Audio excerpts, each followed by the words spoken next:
Magandang umaga po at live mula dito sa Pag-asa Weather Forecasting Center. Narito lang ang lagay ng ating panahon ngayong araw ng Linggo, August 10, 2025.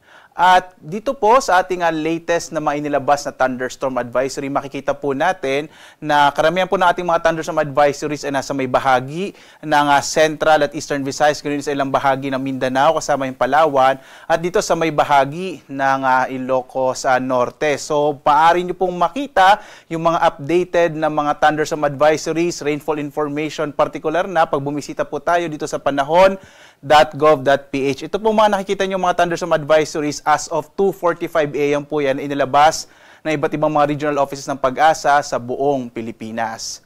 At sa ating latest na satellite images, makikita po natin na patuloy na epekto ng southwest monsoon o hanging habagat, partikular na sa may kanlurang bahagi ng Luzon. So inaasahan pa rin natin na malaking tsansa po ng maulap na kalangitan na may mga pag-ulan partikular na sa may bahagi ng Ilocos Region, gayon din sa Batanes, kasama yung Babuyan Islands. Sa iba pang bahagi ng ating bansa, makikita niyo po walang masyadong halos kaulapan dito sa may nalalabing bahagi ng Luzon at gayon din po sa ilang bahagi ng Visayas at ng Mindanao. Asahan pa rin natin medyo mainit na panahon sa malaking bahagi ng ating bansa pero posible pa rin yung mga isolated rain showers and thunderstorms kadalasan sa hapon hanggang sa gabi. Samantala, patuloy pa rin nating minomonitor itong bagyo na nasa labas ng Philippine Area of Responsibility na may international name na Podul. Yung Podul po ay mula sa bansang North Korea na ang ibig sabihin ay Willow Tree. So posible po na itong si Severe Tropical Storm Podul ay pumasok ng Philippine Area of Responsibility mamayang gabi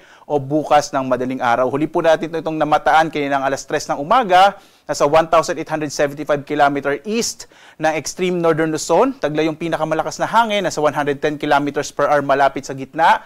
Pagbugso na sa 135 km per hour. Kumikilos pakanluran sa bilis naman na 15 km per hour. So narito po yung latest forecast track ng bagyong Podul. Makikita po natin sa latest track ng bagyong Podul, posible nga pong pumasok ito ng Philippine Area of Responsibility mamayang gabi o bukas ng madaling araw.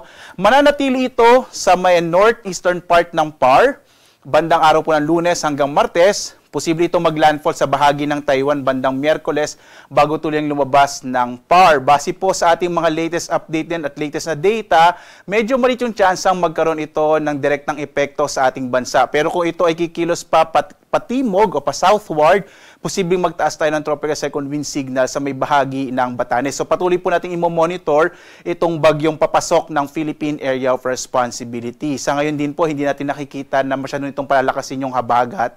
Kaya in general po, makikita pa rin natin yung mga generally fair weather sa malaking bahagi ng bansa sa mga susunod na araw.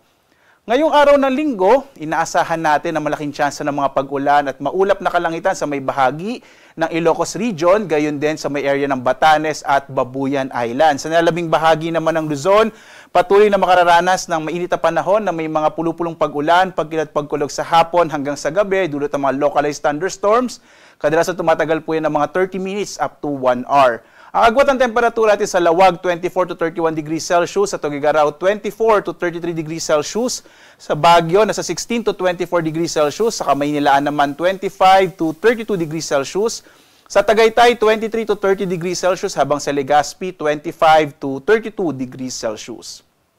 Dumako tayo sa Palawan, Visayas at Mindanao.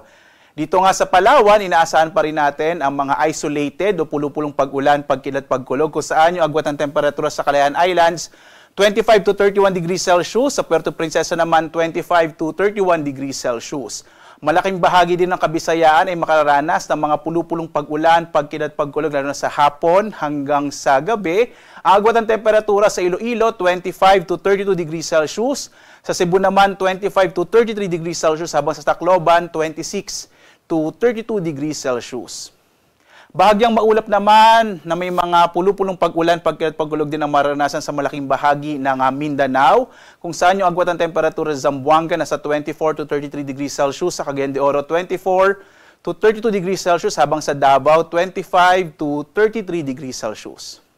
At sa lagay ng ating karagatan, wala po tayong nakataas na gale warning sa anumang bahagi ng ating bansa. At ang inaasahan natin, banayad hanggang sa katamtaman na magiging pag-alon o magiging kondisyon ng ating karagatan. Kaya maaaring pumalaot naman yung mga maliliit na sakyang pandagat kahit yung mga bangka sa mga baybay ng ating bansa. Bagamat mag-ingat pa rin po kapag meron tayong mga thunderstorms kung minsan nagpapalakas siya ng alon ng karagatan.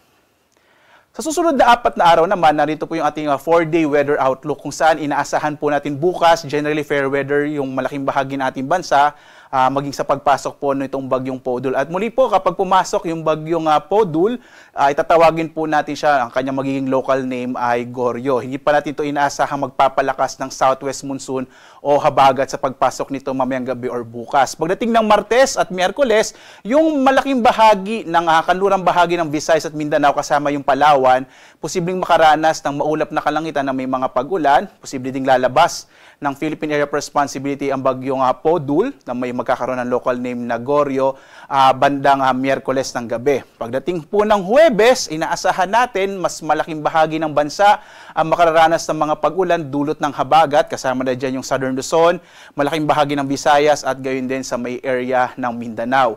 Yung area po ng Northern Luzon, kasama yung Central Luzon, maging yung Metro Manila in the next few days, inaasahan natin medyo mainit na panahon yung mararanasan, pero posible pa rin yung mga thunderstorms sa hapon hanggang sa gabi. Mainam magdala pa rin tayo ng mga pananggalang sa ulan sapagkat asahan pa rin natin yung mga isolated or mga pulupulong pag-ulan, pagkidlat, pagkulog. Samantalang ating araw ay sisikat mamayang 5:41 na umaga at lulubog, ganap na 6:22 ng gabi.